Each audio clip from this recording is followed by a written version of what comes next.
me about it. Come on, let's talk about it. Change up the things you see. Open your mind to possibilities. Find your power, passion, and your purpose. You know it's time for you to walk in greatness. Let's murder mediocrity. Slay your goals, live out your dreams. Right now. Inspirational perspective. When I went through coach training over a decade ago, I spent a year in coach training, like 1 full year to receive my coaching certification. So that way I could have credentials that align with the International Coach Federation as someone who's been properly trained to support other people, in particular leaders, as a coach. That was really important to me. I didn't necessarily plan at the time to use it as a coach. I was doing it for executive development. At the time, I was a chief diversity officer in corporate America, and I was using it for executive development because previous to that, I led global operations for the company.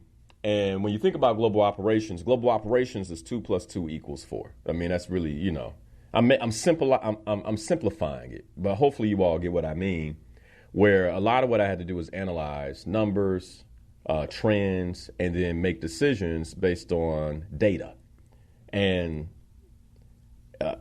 I find it fairly easy to make decisions based on data. Okay, that's one of the gifts that I have. And I'm sharing that because that's going to come up too in this conversation today, like decisions based on data or a way to look at data. Okay. One of the reasons I went for coaching is because I realized there was an opportunity in my leadership to become more persuasive and influential, because moving from a role running global operations into a role where now I'm handling diversity strategies for the organization. Diversity strategies didn't have a lot of trends, didn't have a lot of facts that you can lean on. And I found that I had to be persuasive. I had to figure out how to use my operations knowledge to build a business case that leaders would understand and then move on. Most importantly, I had to enroll those leaders in a vision. And that's what I learned very quickly. Like just talking to them or talking at them wasn't working. And I had to figure out first with my team where we were trying to go. Like, what is it that we're really trying to do here? And then once we figured that out, then say, okay, based on this, here is the vision. And then let's communicate the vision to the other people who are unenrolled. Now, let me talk about enrollment real quick. I'm putting some precursors out there. And by the way, this is also a bit of me addressing some of the things that happened in last week's show. I'm not going into detail, but if you were listening to the show, then you know. If you weren't, I suggest, you go back through the entire series and then you'll be like, oh, this is what he was talking about. Okay. So as a leader, it is my job to enroll others in my vision. What is enrollment? Enrollment is different from asking, right? I can ask someone to be a part of the work that I'm doing. It's an ask. And typically, when someone is asking someone something, there are two answers. And then there's two answers. Sometimes people give a third answer and it's really the second answer, right? But really there's two answers, yes or no. It's like, nah, I ain't doing that, right? Or there's, yes, I will do that. Now, then you have the maybes, which is typically no. But I don't feel safe saying no, so I'll say maybe, okay? Maybe. And then also the maybe is I need more information. And this is the power of enrollment, by the way. I'm going to go through enrollment in a moment. But most of the time as leaders, we ask. I think that's a big mistake when you're operating from a place of vision. The other thing we do as leaders is we'll use our leadership clout and we'll threaten. If you don't, then I'm using my leadership presence, my leadership power to basically say there's a consequence if you don't. And typically that's aligned with some level of law. So let's think about this. I have a vision and I tell Ide, I really want us to understand the context of what I'm saying, then I'm gonna go into the teaching. But this is also to address some of what happened last week. But I have a vision. It's my vision, right? Now, my job, if it's my vision, is to enroll anyone who is supposed to be aligned, I'm supposed to be aligned with, prayerfully, by the way, into that vision. Now, one of the things that we will do when we're leading in a more immature way, let me say it that way, is I'll threaten you. I'll say, if you don't, here are the consequences, or here's what I would think of you. And by the way, I'm over here, up here, and for me to think of you that way, hopefully is in some way emotionally disturbing to you, right? So then now I don't have people who are enrolled. I have people who are either fear-driven or doing it from a place of obligation. And as we discussed already, that is not inspiring. That is not motivating. And typically, that type of influence over people does not last. But if it does, let me say this, it also does not bring out the best. Typically, they will do enough to please you and get by. Okay? Again, we're talking about the power of visionary leadership. And I want to put this enrollment piece in because I think if I have a vision, it is my job as a leader to enroll you in that vision. It's my job. And if the first time I try to enroll you, it doesn't work, I am obligated as a leader, if I believe that you should be doing this work with me, to try again. And if it doesn't work the second time, and I believe that you are a part of this work, then I'm obligated as a leader to enroll you a third time. And I could keep going to 10, to 20, to 100. All right? That is leadership.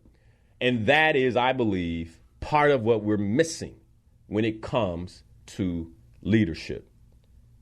And this is one of the reasons I started also when I talked about leadership, the idea of leaders who lead either emotionally or leaders who lead strategically. Because a strategic leader won't get emotional about that. Now, that's not 100% true. Let me reframe that. A strategic leader won't act from their emotions. They might get emotional. I've gotten emotional. Why don't they get this? Right? However, I don't act from that emotion. Why? Because emotional intelligence, which we talked about over the past 2 weeks, emotional intelligence tells me that it could have a negative impact on that individual. I want to give you all a look behind the curtain of coaching. Because as a coach, like I said, I went through a year of training. And then after that year of training, I spent 4 years as a Padawan. Now, if you don't watch the Star Wars, then you don't know what that means. As an apprentice, okay, to a master coach. And the reason I did that is because I take this work incredibly serious. And it wasn't something that I just, I'm going to go out here and call myself a coach. It's like, no, I want to be truly transformative. And I really want to make sure I have the necessary tools to do that, to show up in a transformative way. And so I spent the time working with these leaders who were masters, if you will, and master coaches. Even to the point where I ran and got coffee. I did all kinds of stuff, man, to get what I needed to get. There's a message in that for leaders. By the way, when I was running to get coffee, I was already an executive who had an assistant that got me coffee. And I'm sharing that because I also believe one of the reasons many of us, we're no longer learning is because we struggle. We struggle with humility. We struggle with humility, understanding that there are going to be some spaces, even to this day, there are going to be spaces that I walk into where it's best for me, if I want to learn from that individual, to go get the coffee. Right? Like you got something that I want. And while you're doing what it is that you do, I don't want you to be disturbed. Let me go get the coffee. Right? And then there'll be other times as a leader where someone else is getting my coffee. And that's part of it. I mean, it's part of the journey. And we have to know what role we play. We have to be humble enough, wise enough to know what role to play so we can get the wisdom and the knowledge the Creator wants us to have. All right? And sometimes to get that wisdom and knowledge, it requires that you're willing. Matter of fact, I was at a leadership summit in New York, and the gentleman who was leading it is my mentor. And first question I had when I walked into the room, what help do you need? He says, "Oh, Linnell, I'm so happy to see you. Can you move those tables and those chairs?" Right? And I said, "Yes, sir." I moved the tables and the chairs, right? Help him set the room up in the way that it needs to be set up. Because I want to be an asset to him because he's an asset to me. Just a couple of weeks ago, we spent an hour on the phone where I was able to ask him questions, right? And so that's a part of mentorship. And I just want to put that out there because it's given me the opportunity to learn from the greats. It really has. So let's take a look behind the curtains of coaching. Now, in coaching, when it comes to leadership, there are 3 ways that we look at leaders. I hope you got your pencils out, your journals out. If you're driving, you just come back later.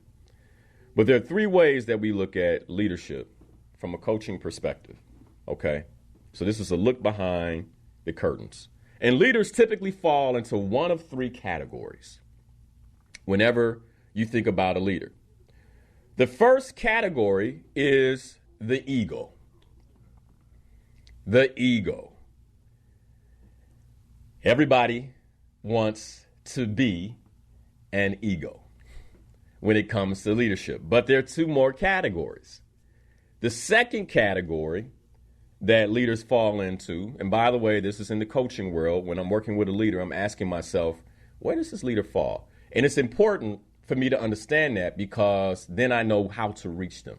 All right. The second thing I'll say behind that is also so I can share with the leader where they fall. It's not always easy to do, but to share with the leader so they have self-awareness around where they are, because all transformation starts with self-awareness. I'll come back to that. Okay. The second area that leaders fall into, or the second category that they fall into, is the turtle. They fall into the category of the turtle. The turtle. We got some leaders out there who they have a vision, but they move very slowly in how they do the work. Very, very slowly. We know some of those leaders. They've been trying to gain momentum for decades now, right? And it might seem funny, but it's because they don't know where they are. And there's an opportunity to enhance their leadership competencies. All right. The third category that leaders fall into is the snake. The snake. And I think we know we have leaders that fall in all 3 of those categories among us. Excuse me. The eagle, the turtle, and the snake. Now, my question to those of you listening this morning, where are you? Where are you? When you look at these three categories of leadership, if you are operating as a leader, when you are operating as a leader, this is, by the way, when people self-select, well, I'm not actually a leader, so he's talking to them. No, you are. Leadership is not just a title. Leadership is the ability to influence and persuade people. And if you influence and persuade people in any capacity, you are a leader. If you're a parent, you're a leader. Okay, if you're a big brother, a big sister, you're a leader. All right, so you're a leader. So where do you fall? Which are you? Now, everybody wants to be the ego. I think we also know that not everyone is an ego. Not everybody falls into that category. As a matter of fact, what we covered before, only 11% of leaders fall into the ego category. Right? So there are not a lot of egos out there. Again, if there were, when we go into the attributes of the ego, things will be different. Then we have to ask ourselves, what are the attributes of an ego? What are the attributes of an ego? So we can begin to, really distinguish which leaders are egos and which leaders are not. By the way, this is a very personal conversation, so not pointing fingers, but just for all of us to take a look. What are the attributes of an ego? Well, when you look at the attributes of an ego, the ones that rise to the top in terms of how egos live and how egos move, there are 5 attributes that I want to talk about of an ego. These are not all of the attributes, let me be clear, right? But these are the 5 attributes that I believe correlate and align with leadership, that are parallel to leadership and how we've been discussing it. I want to share these 5 attributes. The first is courage. The first is courage. Now, real quick, on those of you who are watching on Facebook, I already know, but do you believe we have some cowardly leaders out there? We got some leadership cowards out there. Do you believe we have some leadership cowards? And right now, if you're saying yes to it, then give me the sad face on Facebook, because it's sad. It is sad that we have leaders who are, in many ways, leading other people, but really, in the end, like in their heart, they're cowards, right? And the leader, the attribute of the ego, is courage. Let me tell you, I'll be pausing, man. Right now, one of the places I believe that many leaders are being cowardly in is what's happening to our children in schools. Like the fact that the curriculum has changed, the fact that there's an agenda, a very clear agenda happening with our children, and more leaders aren't speaking out about it. I get emails, people, Linnell, thank you for your courage. I'm like, if I call myself a leader, this should be a given.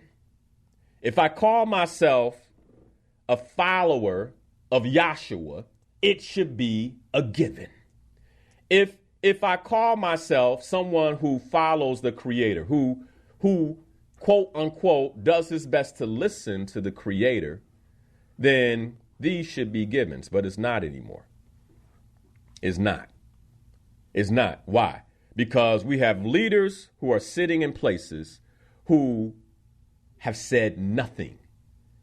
They're concerned about their salaries. They're concerned about, their longevity. They're concerned about themselves. And so they're not functioning with courage.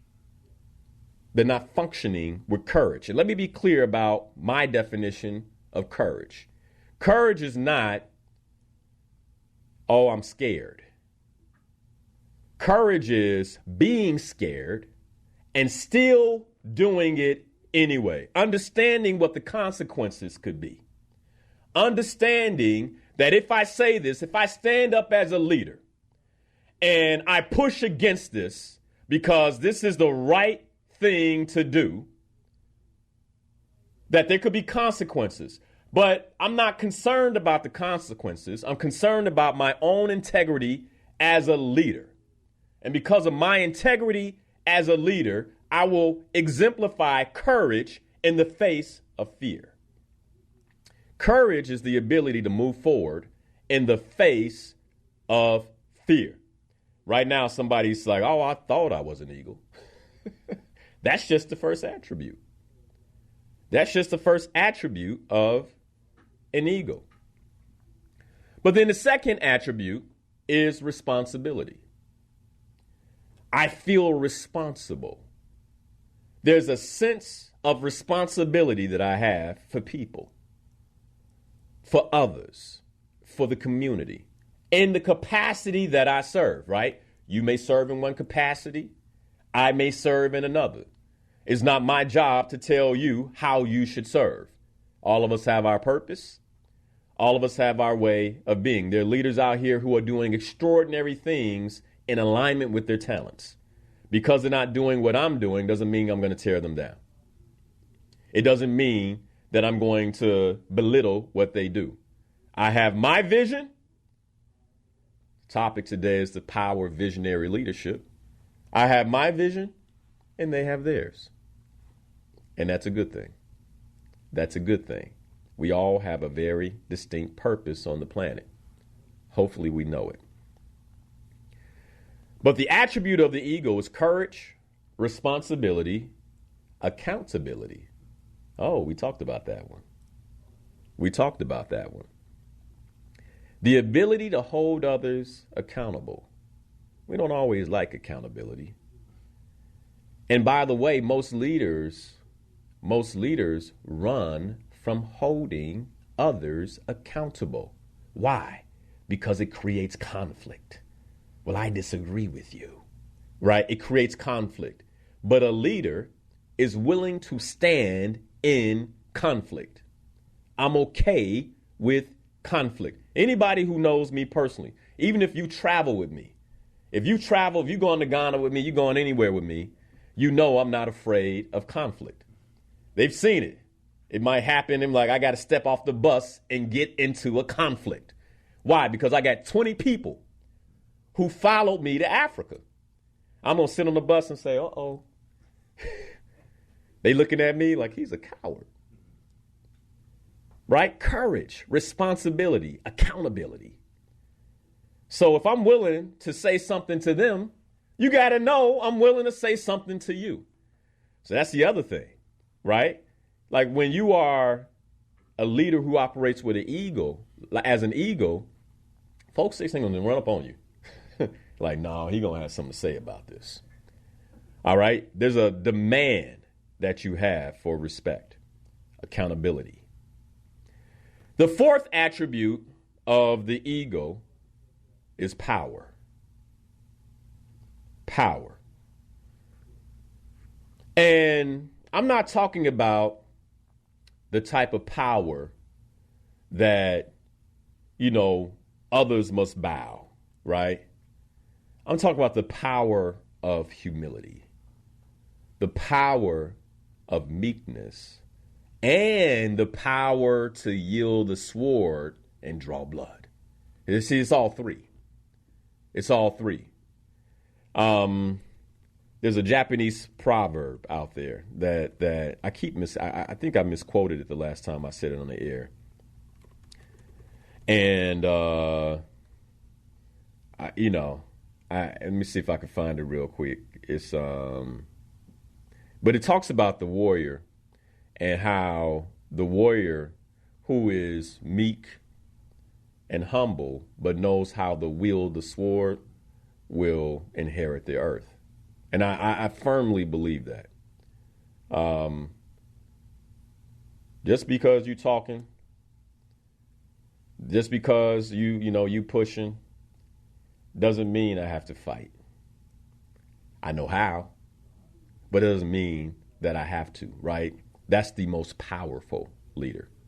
The most powerful leader doesn't lead with the fight. Only fights when absolutely necessary. That is power.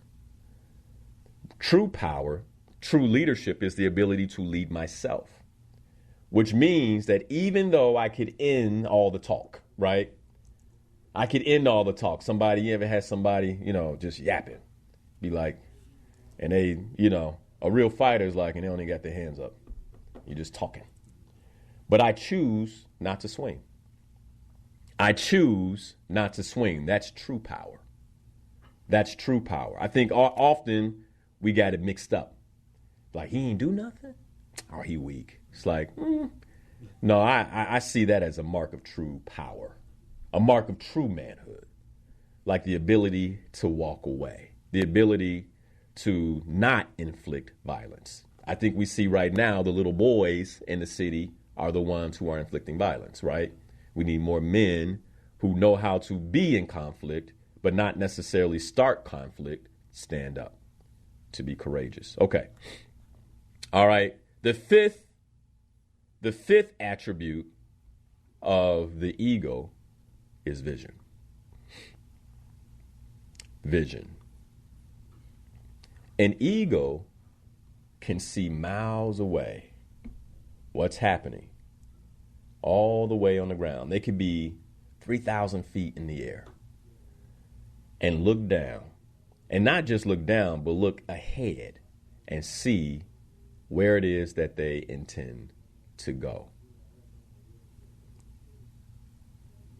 An eagle's advantage, a leader's advantage is their vision. Write that down.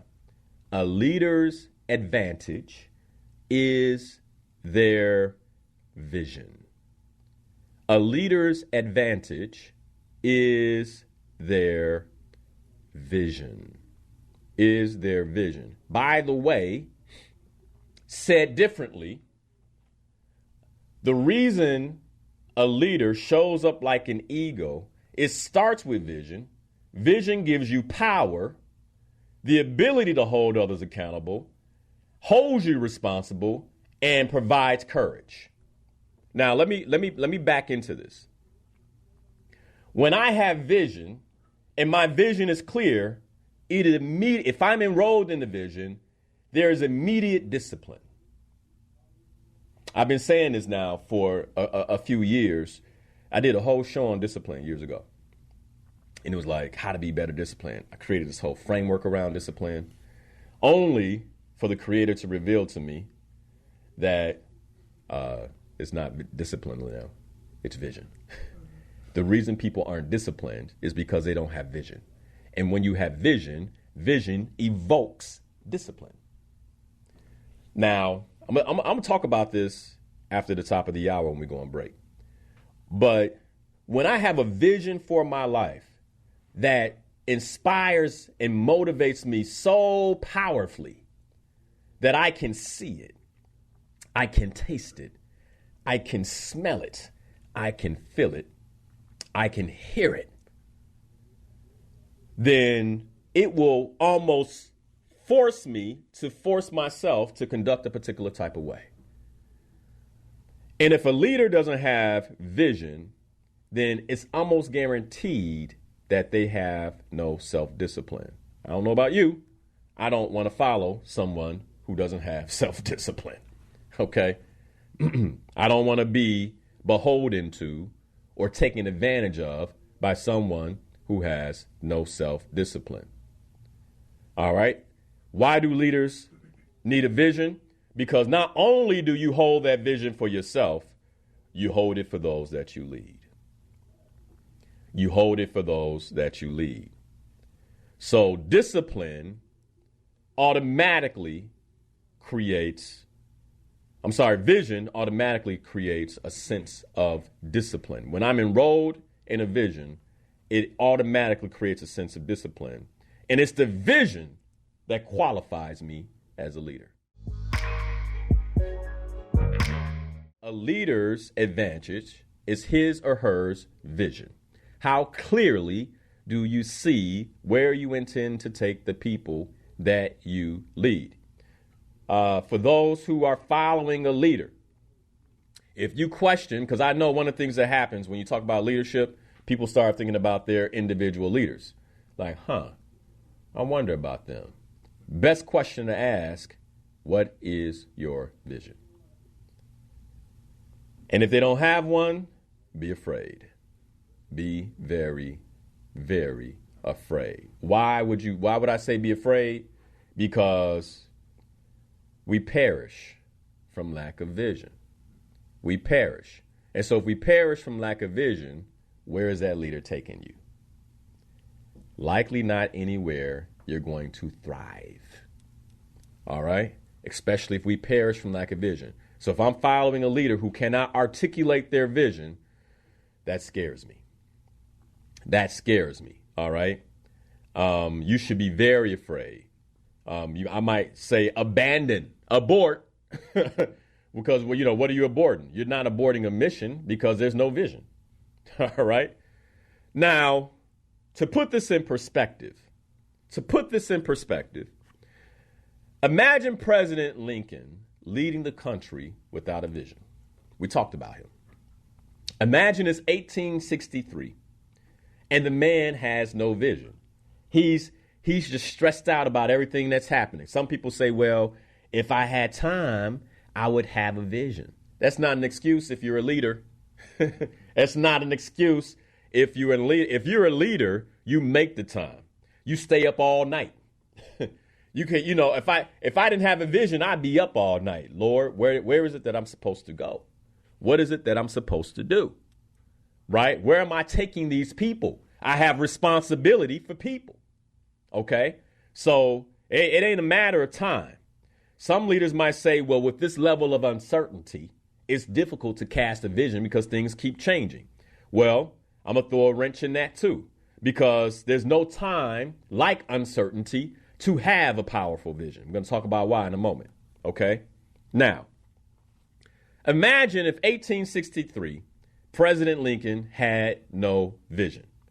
Again, you had the conflict between these two generals, the Battle of Gettysburg, General George Meade against General Robert E. Lee.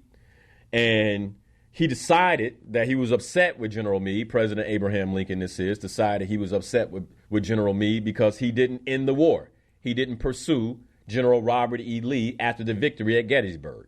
He began to write a letter where he said, I am very grateful to the magnificent success you gave the cause of the country at Gettysburg. And now I'm sorry to be the author of the slightest pain to you. He went on to say, but it was with such deep distress myself that I could not restrain some expression of it, right? Leaders, often we feel we need to express what we feel. Again, my dear General, I do not believe you appreciate the magnitude of the misfortune involved in Lee's escape. However, he never sent the letter. Why? Because Abraham Lincoln had a vision. And when he looked at the letter that shared all his emotions, all the things he felt, all the things that he wanted to say, he realized that it didn't align with the vision. Like I said, vision provides self-discipline. Because of my vision, there are things that I just don't say. Because of my vision, there are times where I just shut my mouth. Because of my vision, there are times when I could be right, but it's not wise to be right. So I let folks think I'm wrong. Can you do that for the larger picture, for the bigger picture, for the vision? This is why vision is so important for leaders. What happens when you don't have a vision is you get caught in the present moment. You begin to make decisions based on how you feel. You begin to say and speak in your feelings. How often do we speak from our feelings and then regret it? You wish you could chase the words down, arrest them, and bring them back. And here's the thing about leadership. We as leaders, we don't get that cushion. We don't get that cushion. Now it's on repeat. Now it's being quoted. Now it's an email. Folks are, exchanging it. You don't get that cushion. And this is why vision is so important, because vision, when I'm enrolled in a vision, brings with it a certain level of discipline. Discipline in how I act, discipline in how I move, discipline in what I say, discipline in how I show up. Jack Welch said this: good business leaders create a vision, articulate the vision, mean they share the vision, right? They share the vision, passionately own the vision, and then relentlessly drive it to completion.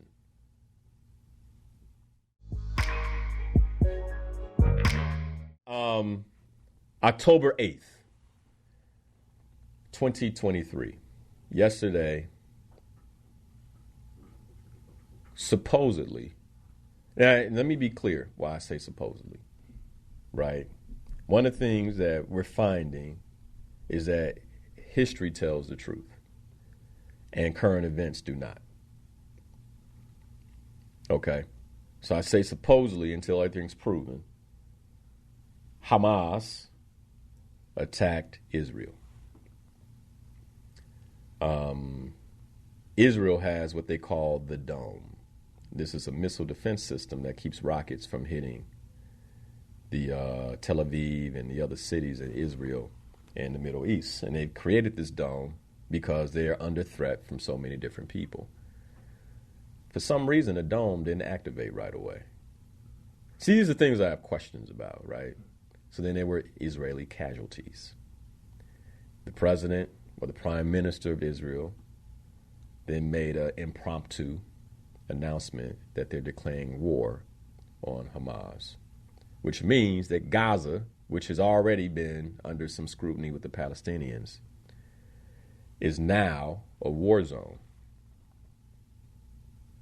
Now, the reason I said supposedly is because now what this does is it gives the Israelis carte blanche to act as if it's a war and go into Gaza. Now, I'm suspicious. I get to be. I think we all get to be suspicious. If you're not suspicious, right? Now you say, Linnell, what does this have to do with anything? What does this have to do with visionary leadership? Well, because it creates global uncertainty. What is happening in Hamas in Israel right now, in Gaza, in Israel, creates global uncertainty. What is happening right now between Ukraine and Russia continues to cause global uncertainty. Let me tell you all how delicate this is. The last time there was a conflict in the Middle East, if I'm not mistaken, it was in the 80s. And I'm talking about a serious conflict where missiles were flying. It was in the 80s. It was between Iran and Iraq. I'm going somewhere with this. Just stick with me. This is really important. Like, you want to hear this. You really want to hear this, you all. It was between Iran and Iraq. This is in the 80s. Okay. And that conflict between Iran and Iraq shut down the global economy. Now, let's think about this. Let's think about this. When you look at the GDP back in the 80s of Iran and Iraq, they fall towards the bottom of all countries. Okay? So they're not ranked in the top 100, right? I don't even think they were ranked in the top 200, okay? When it comes to countries in terms of GDP. However, their conflict, I hope, like, listen to me on this, you all. You want to hear the point. However, their conflict created an economic stall. You guys listening to me? Okay. It created an economic stall to the tune where President Ronald Reagan had to pull out his pen and sign executive orders to keep the American economy moving. So what that means is something that was happening in Iraq and Iran, right? That conflict where they were shooting missiles at each other. created an economic pause in the United States. This is how delicate globalization is. Now, right? Now, let me say this. You're right, Joy. It was an oil source shortage. But this is how delicate globalization is, because globalization is the interaction of different countries around the globe in economic exchange. All right. Now, Israel is one of the major technology hubs for the world. And if they are going to war, that could mean something in the realm of technology. All right. Now, how is the economy driven in the 21st century? We were talking about the context of the 21st century a couple of weeks ago. We have to know our era. This is why leaders, you can't if you call yourself a leader, you can't just stick your head in the sand. Like, all of these things have connections. So Israel is one of the leaders in innovation and technology in the world. And they are currently at war. What does that mean? The leader of Israel has now activated reserves. Who do you think the reserves are? Citizens who are in jobs, right? And these jobs hold roles within the global economy. I want us to, because when I'm talking about leadership, and I've been talking about leadership for a reason. We're going somewhere, all right? They hold roles in the global economy. When they push the laptop back to pick up an AR-15, that means that there's certain work that will not get done. I want us to get this. So Israel's saying, we're going to put innovation and technology on pause so we can fight. Because that's what's at stake. We had missiles land. We had people die. And so we're going to put all of this on pause. Right now, some of it's still going to go. Let's be clear. Right? But when the markets open tomorrow, there's going to be a reaction. Let's say, we got to think about this. These are dominoes, right? Domino falls. Hamas supposedly attacks, right? One domino falls. Israel responds. That's another domino. All right. Okay. Then they say they declare war. That's another domino. He calls out the reserves. That's another domino. These dominoes are falling. We are living in an era of high uncertainty. Now, I was speaking to leaders in Philadelphia, and I told them, I said, if we have one more conflict, it could shut everything down. What do I mean by shut everything down? Most of you right now you're used to getting on Amazon, right? Oh, we need more toilet paper. And clickety click, click, and everything comes, right? And I'm not saying the toilet paper won't show up. Don't go out and buy all the toilet paper now. Like 2020. Okay. I'm just using this as an example. And we're used to it coming. But when you begin to have economic dominoes fall, there are things that were available to us right now, October 2023, that months from now may not be available to us. Now, when it's not available to us, that means that money's not moving. And if money's not moving, that means GDP falls again. Now, we've already been in a recession. We're talking about vision, right?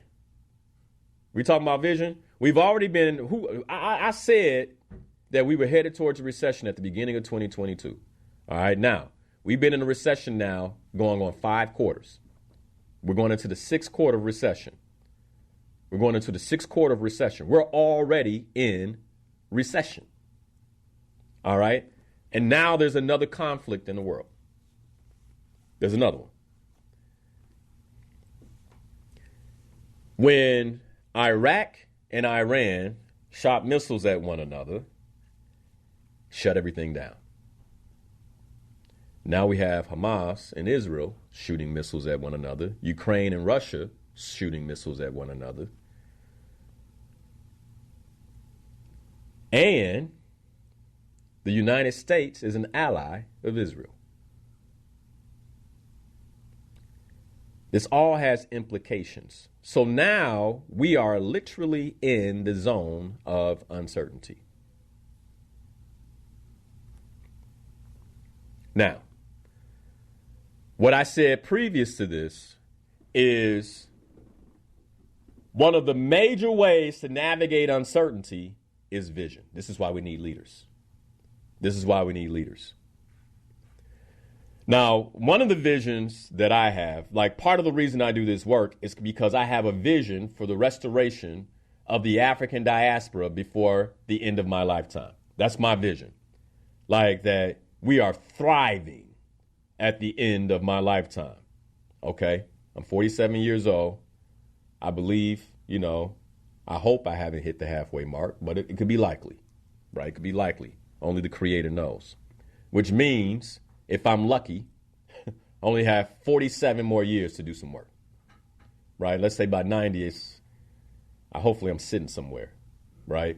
Okay? But to do some work, not because I got to, but because I'm activated by my vision, right? I'm activated by my vision. It's one of the reasons I show up every Sunday, because my vision is to see the full restoration of the African diaspora across the globe before I die. That is my impossible game. That's the game I'm playing. Okay. So that vision is what I look through. Those are the binoculars I look through at this particular uncertainty. And I say to us, if everything begins to fold, how will we interact with one another? Can we hold each other up? Can we trade among each other? Can we barter? Can we do what's necessary? I believe we can. That requires leadership. It requires vision. Okay. So navigating uncertainty. Dr. Price Pritchard, he wrote the book, The Unfolding, phenomenal book. Quote, sometimes people who feel lost in uncertainty end up finding themselves for the first time in their lives. They discover things in both themselves and their world that otherwise would have never been found. What does this mean? First, do not run from uncertainty. You can't run. You can't run, number one, okay? But instead, consider that everything that's going on right now, this might actually be the time for leaders to find themselves. I've been on autopilot. It's time for me to wake up. It's time for me to find myself and discover things in myself and others that otherwise would have never been found. I don't know about you all, but in 2020, I learned things about me. I found things out about myself. Like, I ain't gonna lie to you. Going into that pandemic was scary. And no one knew what was going to happen. Lockdown. But I learned something about myself during the pandemic. They say, there might be another pandemic in 2024, 2025. Bring it on. I learned, because 2020 taught me something about me, right? I can depend on that. I can depend on not just myself, but my leadership. All right. So what Price Pritchard is saying here is that uncertainty often is the place where we find ourselves for the first time. There's no better gift. There's no better gift. Sometimes things got to fall apart for me to get put together.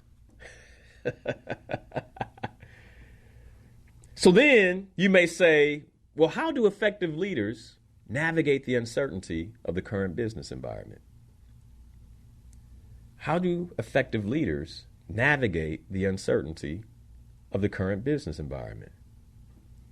My answer is vision. Now, how do you cast a vision? How do you cast a vision? I'm going to be spending a lot of time on this going into the first quarter of next year. It's one of the reasons you want to continue to listen and tune in on Sundays. But let me give you a brief summary of how I think about crafting vision. Number one, write this down. You start with the end in mind. So I just shared my vision, right? To see the restoration of the African community, the African diaspora, before I die. I start there. So in order for us to be restored, what does that look like?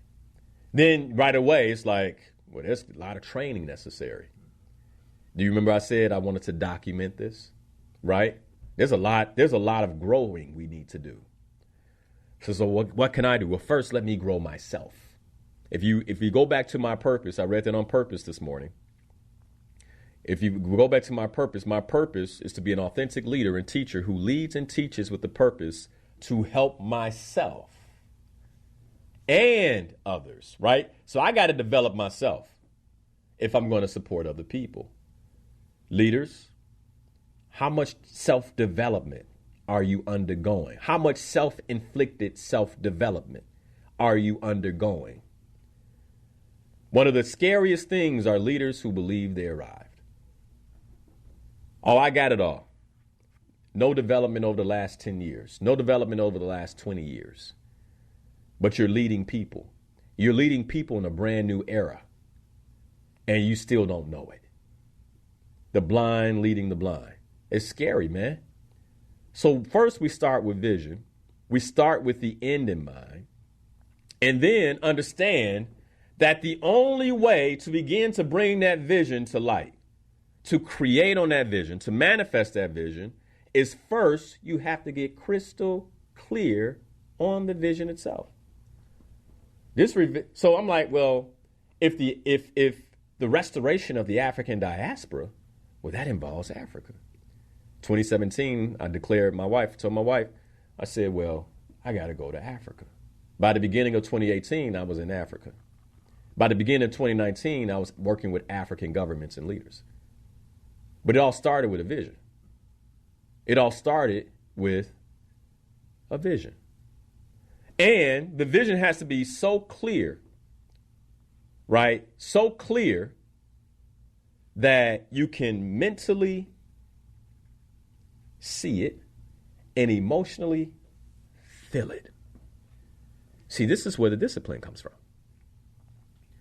The requirement of every leader, first and foremost, is self-governance. Self-governance. That's why it hurts my heart when I hear about some of the things that leaders do. And then it comes to, in my mind, I'm saying, well, then is this really truly a leader? And by the way, I don't have the power to give or take leadership. I don't, right? But I think often people show us who they are. And then you got to believe them, right? You got to believe them.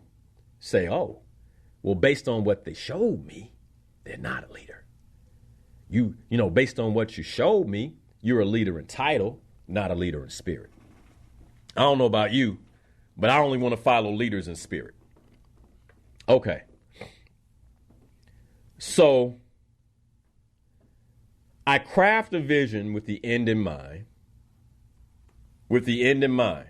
So here's how it has to look in the end, right?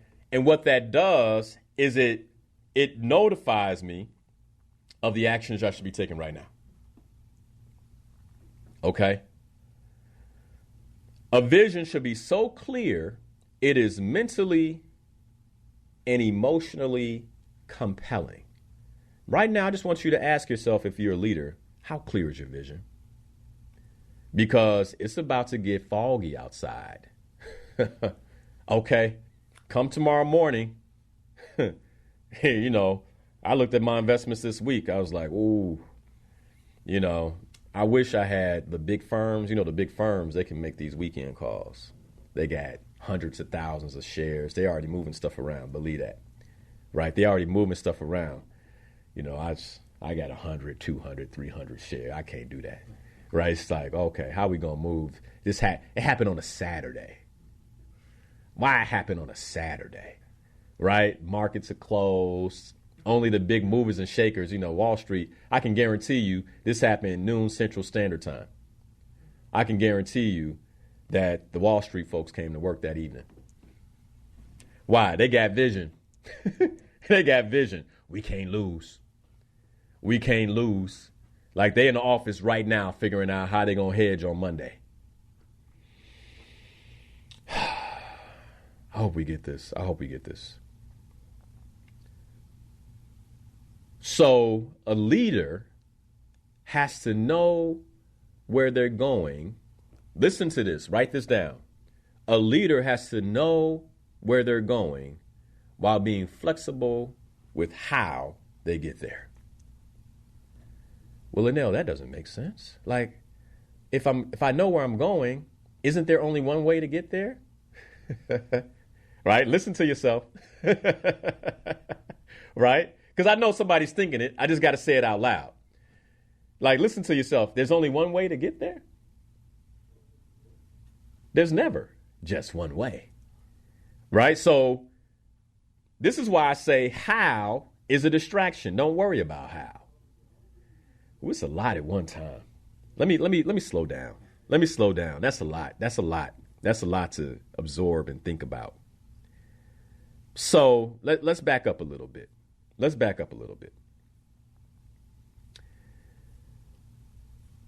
When we started, I said eagles have vision, right?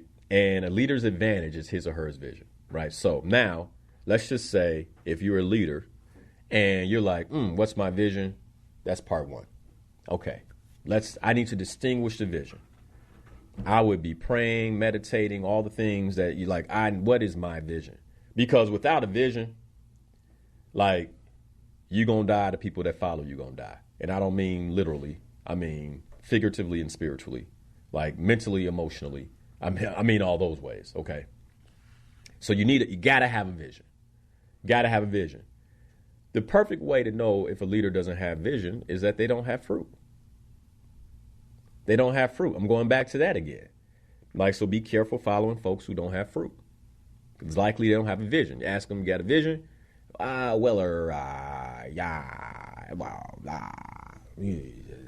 me get back to you on that. Oh, I'm running if I'm you. I'm running. Okay. What makes a marriage work? I was thinking about this weekend. My wife and I, we got some time to spend together alone. Friday, Saturday morning without the kids. And so Friday night we went out. We had a chance to see Dave Chappelle, another man with vision, right? How do you pack out a stadium, 24,000 plus people 3 nights in a row? You have vision. Okay? You got vision. And he said it. I saw this at 14 years old. He said it on stage. He said, I saw this at 14 years. I felt like he was looking at me. I was on the third row. I saw this at 14 years old. I felt like he was looking at me. I'm like, that's vision, right? That's vision, okay? My wife and I, we went out. We saw Dave Chappelle, hung out with friends, stayed up late, slept in. And then Saturday morning, we spent the day Saturday together. And we were talking about, part of what we want to create. And just the two of us talking about our vision, it does something to you. It intertwines you. Oh, this is why we're together. This is what we're creating. This is the intention of the marriage, right? And why is that important? Because vision brings with it discipline. What does marriage require? Marriage requires discipline, right?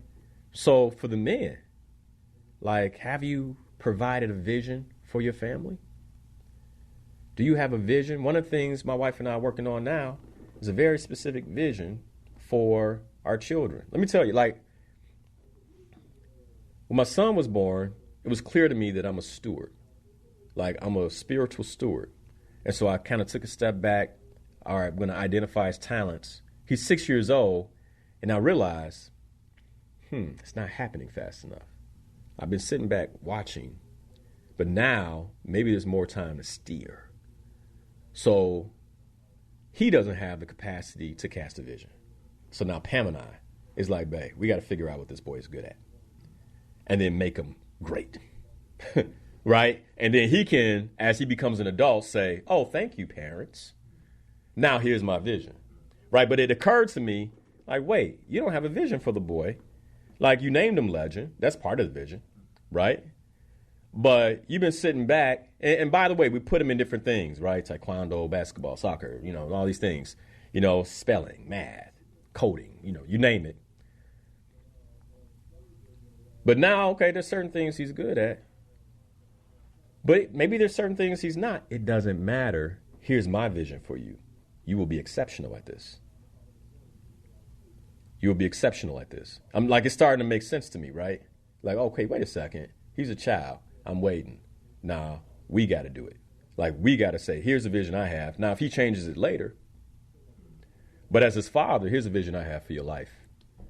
Rain, she's 1 year old. Here's the vision I have for your life. And being prayerful about it, of course. But vision, vision, vision, vision, vision. Start with the end in mind. Start with the end in mind. And then know where you're going while being flexible with how. Capitalize the HOW in that statement or underline it with how you get there. With how you get there. Don't worry about how. That's hard. That's hard. That's hard. Linnell, you telling me this morning that I'm supposed to cast a vision and then take the step I see in front of me and not worry about anything else? Well, that's 100% what I'm telling you. And this is the same thing that if I get a call from a CEO tomorrow, it's like, yo, the market, hey, Linnell, I will say, what's the vision? What's the vision that we co-created? What's the vision that you laid out for the company? What's the vision? Well, how are we going in this what's the action we're taking right now? How do we perform that action to the best of our capabilities in this moment, and then allow for the uncertainty to lay out the path we take. Oh, there's a detour. Oh, I thought we were going to go right. Now we got to turn left. We're still making progress, maybe not as quickly, but we're still making progress. We're still moving forward, but we're not going to worry about how. This is actually not my teaching. I think sometimes people are like, Linnell came up with all this. It's like, no, I organize wisdom. I want you to understand what happens. I organize wisdom. And the gift the Creator gave me is the ability to organize wisdom in a pattern, in a thought. That's the gift He gave me. I can go down the path of what is visionary leadership, and the Creator be like, go back and read Psycho-Cybernetics again. Okay. Go to chapter 2. Okay. What does chapter 2 say? Well, here's what it says. All right, here's what it says. This is Psycho-Cybernetics is written by Dr. Maxwell Maltz. And in chapter 2, he talks about how we all have a success mechanism built in. The Creator built in a success mechanism. So this is why all of us just want to be successful, right? Drake ain't the only one. Okay. Who sang that song with him? Trey Songz ain't the only one. All right. I just want to be successful. They ain't the only ones. We all have a success mechanism built into us. All right. And Dr. Maxwell Maltz breaks this down. And he says here, quote, the means by which your success mechanism works often takes care of themselves. Hold on, let me read that again. The means by which your success mechanism works often takes care of itself. Well, how is that, Dr. Maxwell Maltz? He goes on to say, quote, and does so effortlessly when you supply the vision to your brain. Oh, see, this ain't just me. There's a lot of other smart people who agree. Right? I'm just organizing the wisdom. All right? That's all I'm doing. I'm just organizing the wisdom. Hold on. Let's continue. Quote, the precise action steps will come to you without stress, tension, or worry about how you're going to accomplish the results you seek. Hold on 1 second. Some of you all, before you can even get here, you got to overcome your addiction to worry. Before you can even get here, you got to overcome your addiction to stress. Before you can even get here, you have to overcome your addiction to tension. This is why I talked about therapy. You say, Linnell, addicted. Why would I be addicted? We are, some of us are addicts. Like, things can be going well, and then you'll do something to create stress in your life. You'll do something to create stress in your life. You can have your money saved. First time, you're like, ooh, this is the first time I've been in this situation. Then you go on a shopping spree. You actually create the stress, tension, and worry.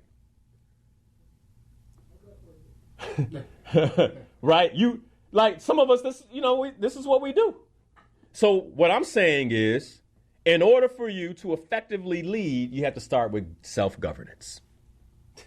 It comes with self-governance.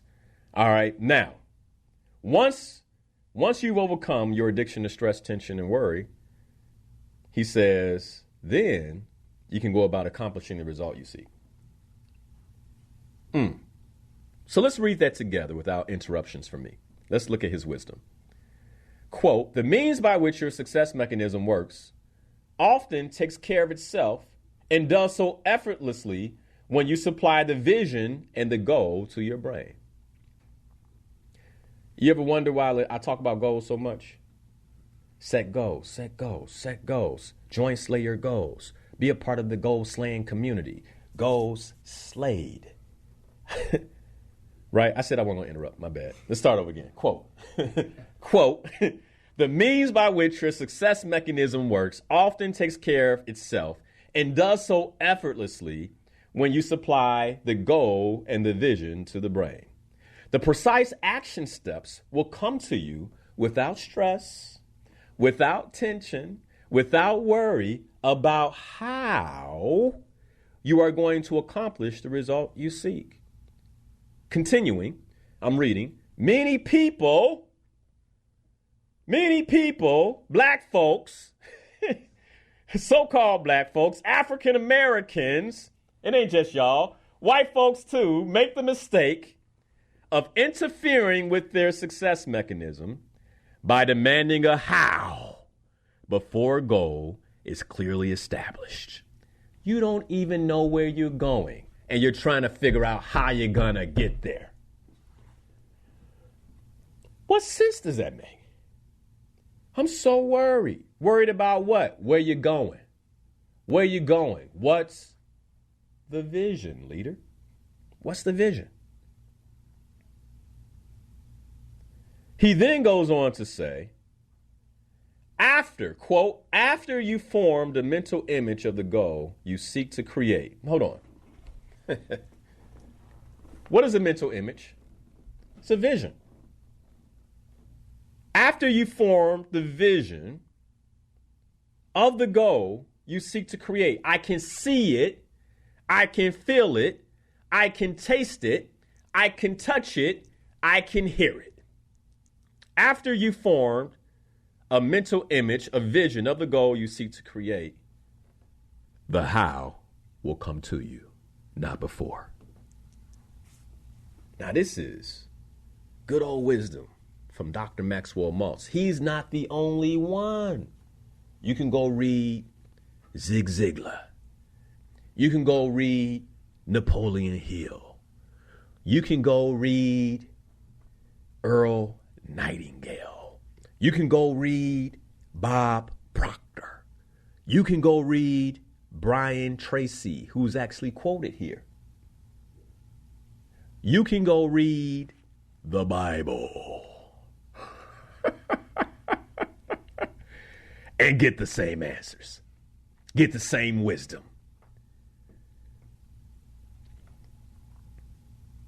He then goes on to say, remain calm and relaxed, and the answers will arrive.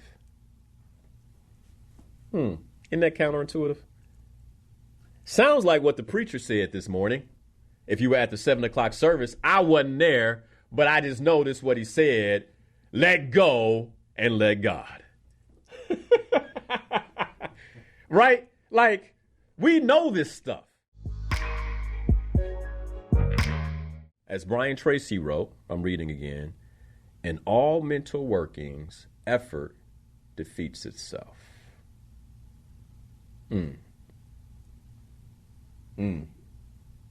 Counterintuitive.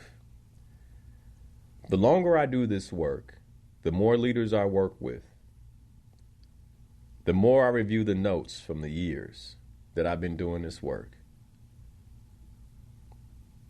the more I'm beginning to realize that almost all the answers to our problems are counterintuitive. What do I mean? My tendency is to do X. So let me abort the tendency and do Y.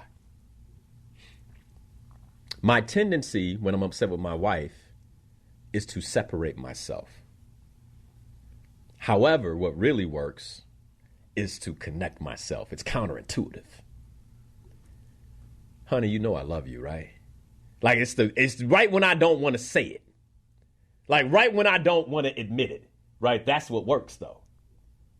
Hey, we ain't saying eye to eye, but I just want you to know I do love you. It ain't changed nothing.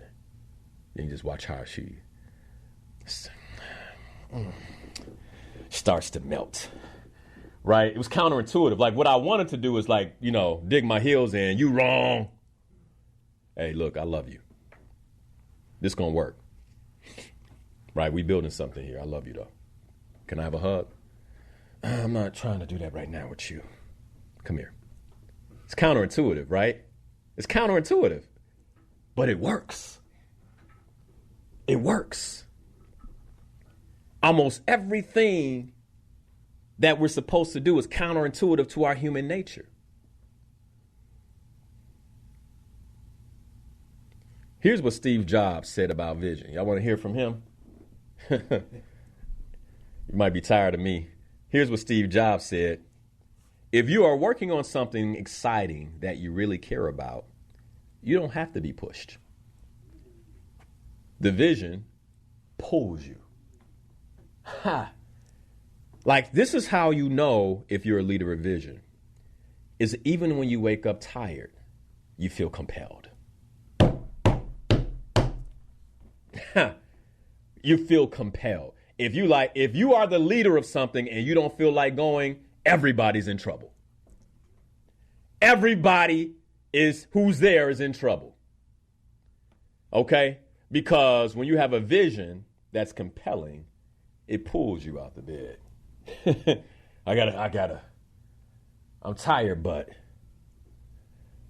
there's something at stake here. There's something that has to be created here. I'm tired, but here's the question I have for you as we close. We got more of this. I'm going to be on leadership till I'm done. And I don't know when that is. But this is what we need. I told you my vision. You know why I'm coming with this. Here's a leadership reflection question for those of you who are listening. What is your clear, compelling vision for 2024? What is your clear, compelling vision for 2024 that excites you? What is your clear, compelling vision for 2024 that excites you and will eventually excite those you lead? If you are a leader, you are responsible for the morale of the people that you lead. If you're a leader, you are responsible for your morale. Ain't nobody coming to inspire you. Ain't nobody coming to motivate you. Like, you got to show up. I talk to leaders, I just wish, victim mind. No, it's time. Like, you chose this. Most leaders chose it. Most leaders wanted it. Now what?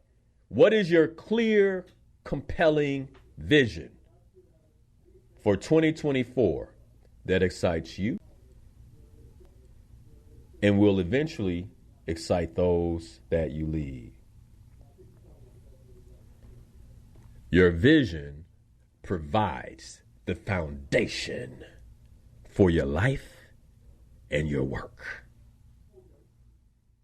Hey, my inspired peoples, Linnell Harris here, certified ontological coach and trainer. I'm so excited that you're watching the channel. By the way, did you know you can catch the show live at 7 a.m. to 9 a.m. every Sunday morning?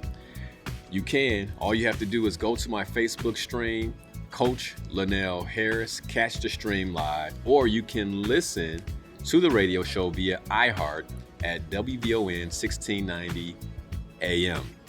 But since you're here, if you love the content, I ask that you share it, like this particular video, and subscribe to the channel. I hope you're having a great day.